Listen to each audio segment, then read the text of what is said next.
साधना news, समाजहितासाठी सदैव अग्रेसर। 2022 मध्ये शिवसेनेत सर्वात मोठी फूट पडली। त्यावेळी शहाजी बापू पाटील यांचा काय झाडी काय डोंगर ओके मध्ये आहे सगळं हा डायलॉग चांगलाच प्रसिद्ध झाला होता। नगर परिषदांच्या निवडणुकीच्या पार्श्वभूमीवर उद्धव ठाकरेंनी भाषण करताना याच डायलॉगचा संदर्भ घेत शहाजी बापू पाटील यांच्यावर जोरदार टीका केली आहे। आपल्यात नाही तो गद्दार गेला, त्याचा तो डायलॉग फार फेमस झाला, काय झाडी आहे ना।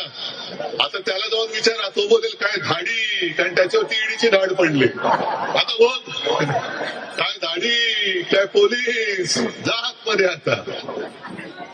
पण हे जे काय वॉशिंग मशीनचं काम चाललंय यानं ना कशाची ना हिंदुत्वाची काही पडले, ना देशप्रेमाची काही पडले, ना पर्यावरणाशी काही देणं घेणं आहे।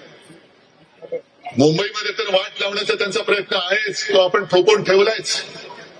वाटेल ते करतायत, म्हणजे कुठे तीव्रांची कत्तल चालले, कुठे झाडांची कत्तल चालले। नाशिकमध्ये आता हिंदुत्वाच्या नावाने झाडं कापणार आहेत, कारण आता पुढच्या वर्षी कुंभमेळा होतोय, त्याच्यासाठी काही हजारो झाडं तपोवनातली कापणार आहेत। बातमी कळली तुम्हाला?